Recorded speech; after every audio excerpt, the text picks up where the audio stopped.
Hello everyone, welcome back in my YouTube channel Literature Point. Guys, today we discuss some important questions of English literature and grammar. Friend, इसके पहले हम question 60 तक कर चुके हैं, means हम अभी तक 3 प्रैक्टिस सेट कंप्लीट कर चुके हैं। और आज का जो हमारा प्रैक्टिस सेट है वो बहुत ही इम्पोर्टेंट क्वेश्चंस के साथ प्रैक्टिस सेट 4 है। मीन्स हम अभी तक 20 क्वेश्चन का लेयर करके हम 60 क्वेश्चन अपने कंप्लीट कर चुके हैं। और आज का जो हमारा क्वेश्चन है 61 क्वेश्चन है फ्रेंड। तो चलिए स्टार्ट करते हैं बिना लेट किए। और फ्रेंड, इसमें ग्रामर, लिटरेचर, सब कुछ आपका फिगर ऑफ स्पीच सब कुछ इसमें इंक्लूडेड है। इनफैक्ट ये आपका प्रीवियस ईयर के क्वेश्चन से ही उठाए गए हैं। तो फ्रेंड, ये वीडियो बहुत ज़्यादा इंपॉर्टेंट होने वाला है आपके प्रैक्टिस के लिए, तो इसकी बिल्कुल भी मत करिएगा। पहला क्वेश्चन आपका ये रहा, which is the correct spelling. आपको बताना है कि कैंसल के इसमें करेक्ट स्पेलिंग कौन सा है चारों ऑप्शन में से। आपको बताना है option A is right answer, option B, option C या फिर ऑप्शन डी। तो सिंपल सा स्पेलिंग आप यहाँ पास देख सकते हैं जो कि आपको दिया हुआ है ऑप्शन सी, क्योंकि आप देख सकते हैं कि पहले में तो डबल एल ही गायब है और बी में आप देख सकते हैं कि सी के बाद आई कर दिया है ना। आप यहाँ पास चेक कर सकते हैं, जस्ट अ सेकेंड। आप यहाँ पास देख रहे हैं सी के बाद आई कर दिया और इसमें डबल एल गायब है। आपको जो सही मिल रहा है फ्रेंड तो वो ये मिल रहा है ना, तो option C is right answer. तो हम अपने नेक्स्ट क्वेश्चन के साइड मूव करते हैं। Question number 62, put in the correct verb from I know that you 20 on your last birthday. तो आपको बताना है इसका राइट आंसर क्या होगा। Option A were, option B was, option C, just a second,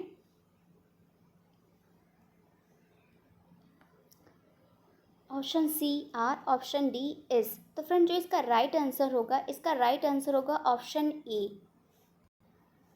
means were. I know that you were 20 on your last birthday. तो हम चलते हैं अपने नेक्स्ट क्वेश्चन के साइड मूव करते हैं। तो फ्रेंड, यहाँ आ गया टफेस्ट एरिया, मीन्स पैसेज करने का। और एग्ज़ाम में अगर पैसेज दिया जाता है तो या फिर जो होशियार बच्चे रहते हैं वो उससे आराम से नंबर उठा गेन कर लेते हैं, या फिर कुछ बच्चों के लिए पैसेज प्रॉब्लम क्रिएट कर देता है। बट कैसे पैसेज करने का सही तरीका क्या है, आज वो मैं आपको बताऊँगी। बिल्कुल सिंपल वे में आपको पैसेज करने का तरीका बिल्कुल सिंपल वे में बताऊँगी, जिससे आज के बाद तो आपका पैसेज बिल्कुल ही नहीं गलत होगा। तो सबसे पहले लोग क्या करते हैं, पूरा पैसेज पढ़ डालते हैं, बट ये बिल्कुल ही रॉन्ग तरीका है फ्रेंड। सबसे पहले हमें क्या करना चाहिए, आप पैसेज को क्या करो, वो उसको स्क्रॉल करो या फिर इग्नोर करो, जो भी। सबसे फर्स्ट काम जो आपका रहता है वो ये रहता है, सॉरी यहाँ तो आप फ्रेंड मीन्स गलती से आंसर दिख गया था। सबसे पहले आप क्या करो कि अपना जो फर्स्ट क्वेश्चन है पैसेज का वो पढ़ लो। जैसे कि हम पढ़ लेते हैं, Pannalal Patel who is very old is still. अब यहाँ पास आपको ऑप्शन देख चेक कर लेना है, strong, fond of fishing, every alert, can walk fast. अगर मतलब आप ऑप्शन पढ़ना चाहते हैं तो, बट सही तरीका ये है कि आप केवल क्वेश्चन पढ़िए और सीधे अपने पैसेज पे जंप कर लीजिए। तो चलिए हम अपने पैसेज पे आ जाते हैं। इसको थोड़ा सा मैं ऐसा क्लोज कर लेती हूँ जो कि पूरा पैसेज हमारा कवर हो सके। अब कवर है तो हम एक बार पूरा पैसेज क्वेश्चन पढ़ लिए हम अपना। अब यहाँ पास हम क्या करेंगे, हमें काफ़ी हमें क्वेश्चंस मिल रहे हैं, आप देख रहे हैं 4 क्वेश्चन में पैसेज, मतलब अगर हमारा पैसेज सही हुआ तो पूरे 4 नंबर हमें मिल जाएंगे। तो हम पैसेज स्टार्ट करते हैं। शांति निकेतन, अगस्त 17, 1998। The rainy season has return and the main is back at his work, he is Pannalal Patel. तो हमें ये तो पता चल गया कि हमारा प्रोटोगोनिस्ट इस पैसेज का कौन है, मेन कैरेक्टर कौन है, पन्नालाल पटेल है। The main was the man who has completed 96 years, means वो 96 ईयर का हो चुका है। अब देखिए, जो चीज़ें आपको इंपॉर्टेंट लग रही है तो आप क्या करो, उसको पेन लो, उसको हाईलाइट करो सबसे पहले तो ये सब। और यहाँ का ये मीन्स पन्नालाल हमारा प्रोटोगोनिस्ट है, तो हमें क्या करना है, इसको पूरा ऐसे कंप्लीट कर लेना है। और थोड़ा सा मैं वो कर देती हूँ एंड फिर हमें क्या करना है, ये हमें लग रहा है तो and he is still going strong, तो हमें यही मिल गया। तो यहाँ पास हमारा फर्स्ट क्वेश्चन ही आप देख रहे थे कि हमारा फर्स्ट क्वेश्चन क्या था। तो हमारा फर्स्ट क्वेश्चन ही था, just a second, Pannalal Patel who is very old is still, तो हमें मीन्स ऑप्शन तो देखना ही नहीं पड़ा, स्ट्रॉन्ग यहाँ पास देखिए, अब सीधे यहाँ पास आंसर लिखा हुआ है, स्ट्रॉन्ग है ना। इज स्टिल गोइंग, यहाँ पास जस्ट सेकेंड में आपको बताना पड़ेगा, गोइंग स्ट्रॉन्ग मतलब 96 ईयर के होके भी वो बहुत ज़्यादा स्ट्रॉन्ग है। तो हमारा फर्स्ट आंसर तो यहीं पास आपको देखने को मिल गया है, मीन्स हमारा 63 का जो आंसर है, Pannalal Patel who is very old is still strong. तो अब हमें क्या करना है, अपना पूरा पैसेज एक बार पढ़ लेना है। Pannalal was once a terrorist, मतलब पहले तो वो टेररिस्ट थे, then he turn into a Gandhian, at present his mission is mean मंगल are the well being of peace as he calls. आपको देखिए जो भी इंपॉर्टेंट लाइन लग रहा है ना, तो आप उसको क्या करो, हाईलाइट करते हुए चलो, हाईलाइट करते हुए चलो। Come the rains and Pannalal, just a second, would release millions of young salmons into rivers following through the neighborhood. He says that water, अभी मुझे ये लाइन इंपॉर्टेंट लग रहा है, he says that, just a second, he says that water without fish is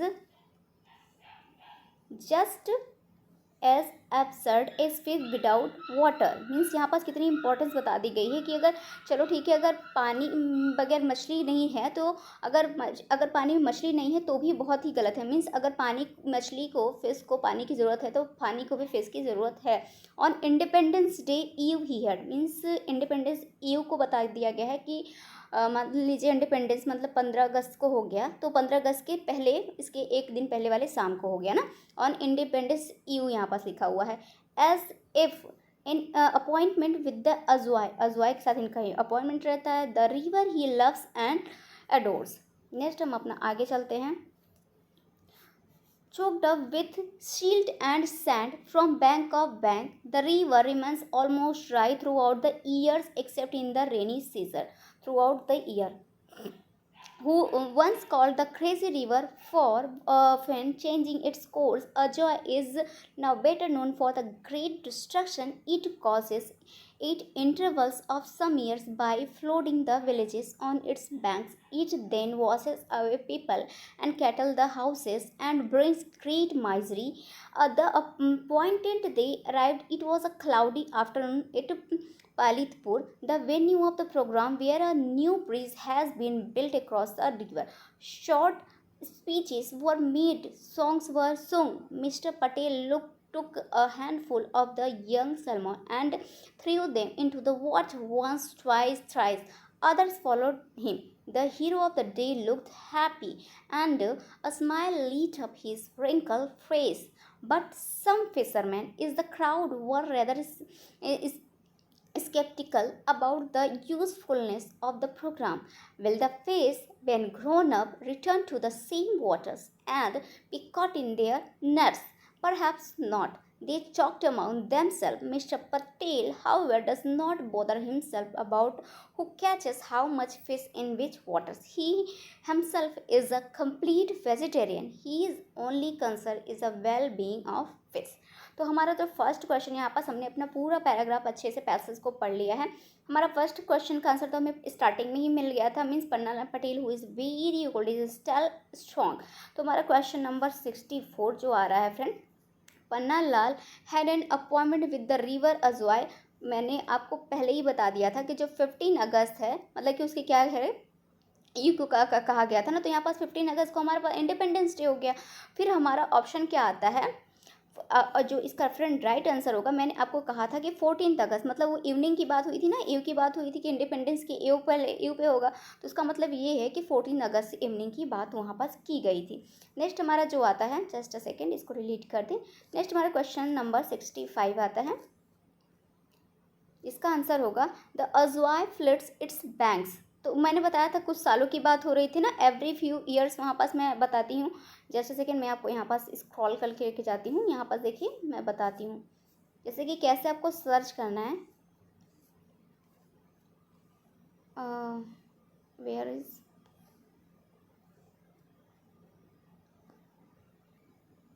जैसे कि आप यहाँ पास देखिए, जिससे सीधे लिखा है ना थ्रू आउट द ईयर, यहाँ पास सप्ताह की बात नहीं हुई है, कुछ किसी भी चीज़ की बात नहीं है, बस बताए हैं कि ईयर बाय ईयर में सीज़न ऐसे उनके रेनी सीजन में होता था, हर साल मतलब कुछ ना कुछ गैप करके ईयर्स वाइज होता था। तो इसका आंसर हमारा ये हो गया। तो चलते हैं अपने क्वेश्चन के side back. The Ajway floods its banks, तो इसका राइट आंसर ऑप्शन सी होगा friend, option C is right answer. Question number 65,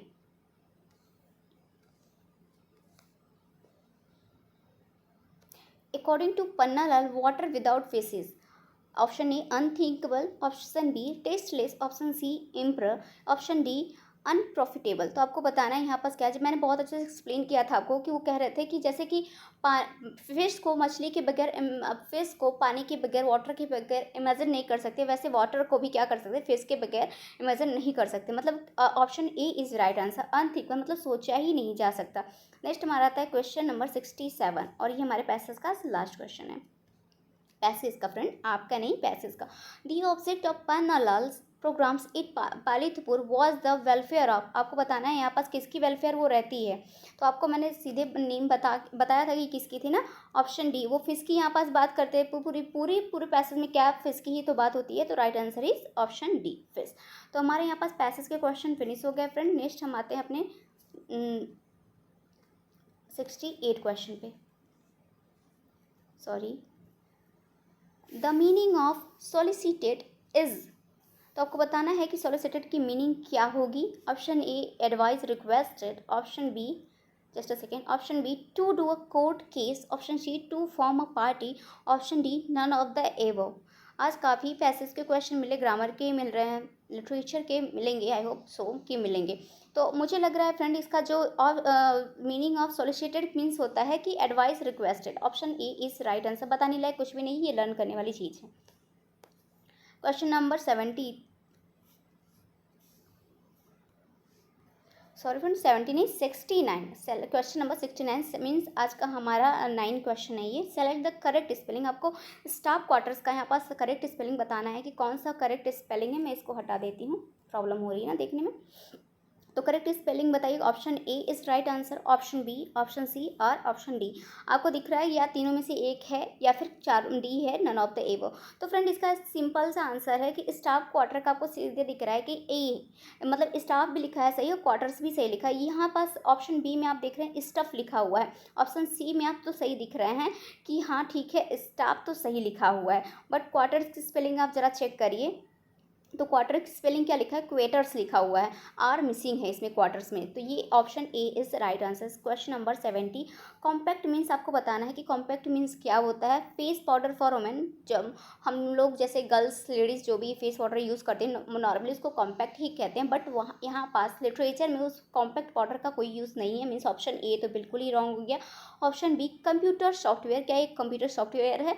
option C put together in a small space, option D none of the above. तो friend यहाँ पास option B भी cut हो गया क्योंकि कंप्यूटर की बात ही नहीं हो रही, यहाँ बात हो रही है लिटरेचर की, जो कि मीनिंग निकल रहा है ऑप्शन सी की तरफ। Put together in a small space means compact means होता है कि काफ़ी चीज़ों को, मतलब काफ़ी चीज़ों को साथ में रख लें, कहाँ, छोटे से जगह में, और स्मॉल स्पेस कॉम्पैक्ट यही होता है, मतलब सभी चीज़ों का क्या कॉम्पैक्ट बना के कॉम्बो बना के प्रेजेंट करना। तो हम आते हैं question number 71।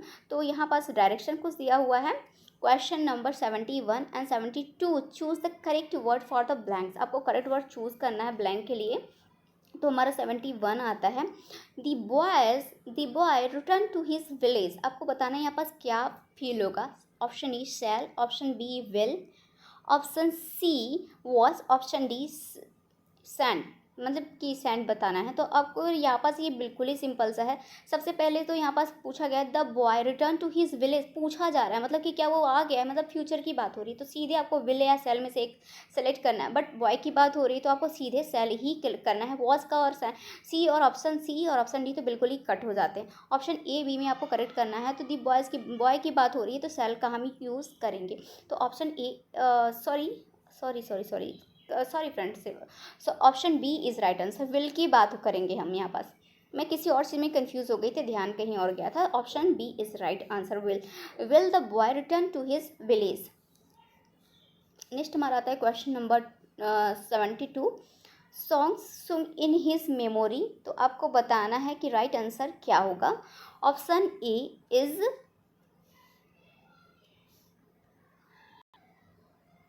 Option B were, option C had, option D been.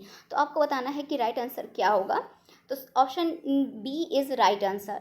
वर का यूज़ होगा यहाँ पास, क्योंकि यहाँ पास देख रहे हैं आपके सॉन्ग का यूज़ हुआ है, तो आप देख रहे हैं कि पास्ट की बात हो रही है, songs were sung in his memory. तो option B is right answer. Question number हम आते हैं अपने 73 पे। Where is 73 here. तो फ्रेंड हमारा क्वेश्चन नंबर 73 है, change the following into a complex sentence. आपको बताना है, आपको आई होप पता होगा कि सिंपल सेंटेंस क्या होता है, कंपाउंड सेंटेंस क्या होता है और कॉम्प्लेक्स सेंटेंस क्या होता है। तो सिंपल सेंटेंस वैसा होता है जो नॉर्मली एक सिंपल सा सेंटेंस होता है, उसमें कुछ भी एंड वगैरह का यूज़ नहीं होता है, सिंपल एक लाइन में आपकी बात सिंपली कह दी जाती है। और कंपाउंड सेंटेंस वो होता है जैसे कि आपका यहाँ पास ये वर्ड दिया हुआ है, he received the call of his friend, and लगा हुआ है, आप देख रहे हैं, left for Delhi right away. तो यहाँ पास ये क्या हो गया फ्रेंड, दो सेंटेंस को क्या एंड के साथ जोड़ा गया है। तो आपको इसी को क्या करना है, कॉम्प्लेक्स सेंटेंस में चेंज करना है। तो आपको बताना है कि कॉम्प्लेक्स सेंटेंस मतलब एंड हटा के आपको ऐसा वर्ड यूज़ करना है कि दोनों सेंटेंस बिल्कुल अलग अलग हो जाएं, और उसको क्या कहते हैं, कॉम्प्लेक्स सेंटेंस कहते हैं। मतलब कि आप उन दोनों ही चीज़ों को एंड हटा के क्या करें, एकदम अलग अलग कर दें। तो option A, receiving the call of his friend, क्या आप कॉमा लगा के उन दोनों को एक अलग करेंगे, he left for Delhi right away. तो ये तो मुझे नहीं लग रहा है कि सही है। Option B, he receive the call of his friend, therefore the call of his friend he left for Delhi right away. Option C, as soon as he receive the call of his friend he left for Delhi. ये थोड़ा सही लग रहा है। Option D, he receive the call of his friend and soon. ये and कहाँ से आ गया, हमें कंपाउंड नहीं लगाना, ये ऑप्शन डी तो बिल्कुल ही गलत हो गया। तो फ्रेंड जो हमें सही लग रहा है वो आप देख रहे हैं कि जो कॉम्प्लेक्स सेंटेंस होता है वो दोनों ही सेंटेंस, मतलब अगर फर्स्ट वाला सेंटेंस भी उठा रहे हैं उसमें भी आपकी बात पूरी होगी, और सेकंड वाला अगर सेंटेंस उठा रहे हैं तो उसमें भी आपकी बात पूरी होगी। तो ये होता है कॉम्प्लेक्स सेंटेंस। तो अभी जो option C is right answer, जो ऑप्शन मिला है वो ऑप्शन सी मिला है, वो राइट आंसर है। इसे हम क्या कहेंगे, कॉम्प्लेक्स सेंटेंस कहेंगे। He receive the call of his friend and left for Delhi right away, क्योंकि इसी ऑप्शन सी में ही हमें दोनों ही ऑप्शन सही दिख रहे हैं। मीन्स यहाँ पास एंड भी नहीं लगा हुआ है, फुल स्टॉप करके दोनों ही सेंटेंस को अलग अलग कर दिया गया है। नेक्स्ट हम चलते हैं, मूव करते हैं अपने 74 क्वेश्चन पे। आई होप आपको समझ आया होगा। Change the following simple sentence into a complex sentence. अभी मैं आपको बता रही थी ना कि सिंपल सेंटेंस क्या होता है, देख लीजिए आप एक बार। सिंपल सेंटेंस यहाँ पास दिया हुआ है, his senior colleagues have been transfer to Dehradun. देखिए एक बात को सिंपल लैंग्वेज में कह दिया गया है कि हाँ भैया उनके सीनियर जो कलीग्स हैं उनका क्या है, ट्रांसफर किया गया है देहरादून। ये एकदम सिंपल सेंटेंस हो गया। और कॉम्प्लेक्स सेंटेंस को मैंने ऊपर बताया ही आपको क्या होता है। यहाँ पास देखिए कंपाउंड सेंटेंस दिया था और कॉम्प्लेक्स में क्या उसको क्या करना था, चेंज करना था। अब यहाँ पास सिंपल सेंटेंस दिया है और उसको अब उसको क्या करना है, कॉम्प्लेक्स सेंटेंस में इसको कन्वर्ट करना है। तो आपको यहाँ पास बताना है कि कौन सा राइट आंसर है। जस्ट अ सेकेंड में क्वेश्चन ला लूँ। तो फ्रेंड आपके ऑप्शन ये रहे, option A, his colleagues having a seniority over him have been transferred to Dehradun. Option B, his colleagues who are senior to him have been transferred to Dehradun. ये सही लग रहा है। Option C, some of his colleagues are senior to him, there are, और का use तो बिल्कुल ही गलत हो गया, they have been transferred to Dehradun. Option D, being senior some of his colleagues have been transferred to Dehradun. तो मुझे option B and सी में सही लग रहा है, बट मुझे ऑप्शन बी इज सही लग रहा है ना। Option B right, his colleagues who are senior to him have been transfer to Dehradun. Option B is right answer. Next हम अपने क्वेश्चन के साइड मूव करते हैं, जिसका आंसर आप लोग खुद देख चुके हैं। The most common form of closing a letter to a close relative is. इस तरह के क्वेश्चन एग्जाम में बहुत पूछे जाते हैं फ्रेंड। मतलब आप किसी अपने क्लोज रिलेटिव को अगर कोई लेटर लिख रहे हैं तो उसको क्लोज कैसे करेंगे, मतलब ये पूछा गया है ना। बहुत ही क्लोज रिलेटिव को अगर आप लेटर लिख रहे हैं तो उसके लास्ट में क्या लिखेंगे। Option A, yours sincerely. Option B, yours affectionately. Option C, yours faithfully. Option D, yours truly. तो ये तो बहुत ही सिंपल है, option B is right answer, yours affectionately. मतलब आप किसी अपने को करीबी को लिख रहे हैं लेटर, तो उसको क्लोज करेंगे ना। मतलब अफेक्शन, बहुत ज़्यादा अफेक्शनेट है आप उससे, ये करेंगे। फेथफुली तो हम तब करें ना जब किसी को अपना मतलब कि वो शो करते हैं बहुत ज़्यादा, जैसे कि सीनियर वगैरह हो गए, वैसे उनको फेथफुली मतलब बहुत शो कर रहे हैं।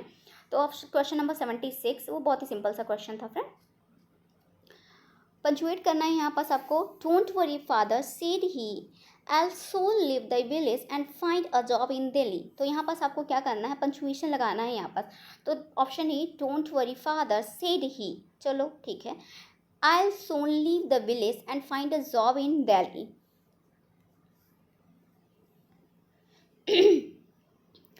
तो option B, don't worry father शेडी I soon leave the village and find a job in Delhi. Option C, don't worry father, चलो यहाँ तक सही है। सेड ही आई, ये ठीक लग रहा है मुझे, soon leave the village and find a job in Delhi. Don't worry, मुझे तो सी सही लग रहा है, बट ऑप्शन डी को भी पढ़ना जरूरी है। डोंट वरी फादर सेड, यहाँ पास फादर के बाद नहीं लगा है फ्रेंड, तो ये तो बिल्कुल ही गलत हो गया। तो option C is right answer. Time नहीं गवाते हैं, सीधे आंसर को बता देते हैं आपको। Don't worry father said he I soon leave the village and find a job in Delhi. Question number 77, find out the correct narration of the following direct speech. आज सारे ग्रामर के क्वेश्चंस मिले हैं, सारे ही टॉपिक के ग्रामर के सारे topic इसमें इंक्लूड किए गए हैं, बट इसमें लिटरेचर के क्वेश्चन तो दिख ही नहीं रहे हैं, बट आगे के क्वेश्चन लिटरेचर से हैं। मैंने पहले ही कहा था कि प्रीवियस ईयर के क्वेश्चन पेपर हैं ये आपके, तो जैसे पेपर आया था आपका वही मैं कॉपी कर दी हूँ। तो क्वेश्चन नंबर है 77, I know this area because I use to live here in informed, he informed, मतलब यहाँ पास बताना है कि आपको नरेशन, करेक्ट नरेशन बताना है डायरेक्ट स्पीच का। तो आपको बताना है कौन सा है। Option A, he inform that he knew that area because he use to live there. Option B, he inform that he knew that area because he had live there. Option C, he inform that he knew that area because he had been living there. Option D, he inform that he knew that area because he live there. तो option A is right answer. बाकी तीनों तो आपको सीधे सीधे ही मतलब गलत ही लग रहे हैं एकदम। He inform that he knew that area because he use to live there. Had का यूज़ कैसे हो जाएगा आप यहाँ पास देख सकते हैं, तो सीधे यूज़ क्या होगा। Option A is right answer. Question number 78 to 82 तक है, बट हम यहाँ पास केवल 80 तक ही क्वेश्चन करेंगे। तो हम क्या पढ़ लेते हैं एक बार। क्वेश्चन डायरेक्शंस का है, each of the following sentence is divided into 4 parts A, B, C and D. Some of the sentences have errors in one part and some have none. Find out which part of the sentence has an error. तो आपको बताना है। आप ये question तो आपके सामने ही दिख गया, जस्ट अ सेकेंड फ्रेंड। तो ऑप्शन यहाँ पास दिख रहा था इसलिए मैंने ऑप्शन को हाइड कर दिया है। तो आप question number 78, he explain to the government why, क्या इस वाले ऑप्शन ए में रॉन्ग है। Option B, the manufacturing of cars. Option C, have stopped in his new factory. Option D, no error. तो आपको बताना है राइट आंसर क्या होगा फ्रेंड। राइट आंसर इसका जो है सी होगा। आप देख सकते हैं option C is right answer. Have नहीं यूज़ होगा, हैज़ यूज़ होगा। Has stop in his new car, क्योंकि यहाँ पास एक कार की बात हो रही है ना। He explain to the government why, तो यहाँ पास क्या होगा, हैज़ का यूज़ होगा। Question answer C is right answer. Question number 79, मैं जल्दी जल्दी ऐसे करा देती हूँ, आपके सामने ये क्वेश्चन का आंसर पड़ा हुआ है। We have lived in his house ever since my father has died, no error. तो आपको बताना है जो कि आंसर आपके सामने है, मीन्स कि ये ऑप्शन में से ऑप्शन ए यहाँ पास जो है रॉन्ग है ना। वी हैव लाइव्ड, ये वी हैज़ लाइव्ड होगा ना, तो ये राइट आंसर आपको दिख गया। मीन्स 79 का जो राइट आंसर होगा ए होगा। 80 का ये हमारा लास्ट क्वेश्चन है जो कि आपको दिख रहा है। The principal claimed that there were less than 50 students present in the building when it caught fire. Option C ये है, ऑप्शन डी है नो एरर। तो नो एरर मीन्स इस वाले 80 में कोई भी एरर नहीं है, पूरा लाइन बिल्कुल सही है। आई होप आज आपको ग्रामर की क्वेश्चंस बहुत थे, complex, compound, simple, narration, direct, indirect, और क्या कहते हैं कि स्पेलिंग करेक्शन का बहुत सारे ही मतलब ग्रामर के क्वेश्चन आज ऐड थे, बट हमें लिटरेचर के नहीं मिले।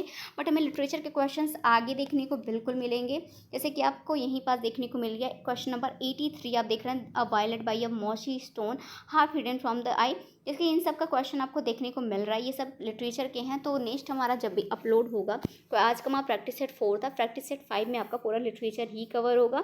तो फ्रेंड आई होप आज का वीडियो आपको अच्छा लगा होगा, तो प्लीज़ वीडियो को एक लाइक दीजिएगा, और पढ़ाने का तरीका अच्छा लगा हो तो प्लीज़ चैनल को सब्सक्राइब कर लीजिएगा। मिलते हैं नेक्स्ट वीडियो में। Thank you so much, bye bye guys.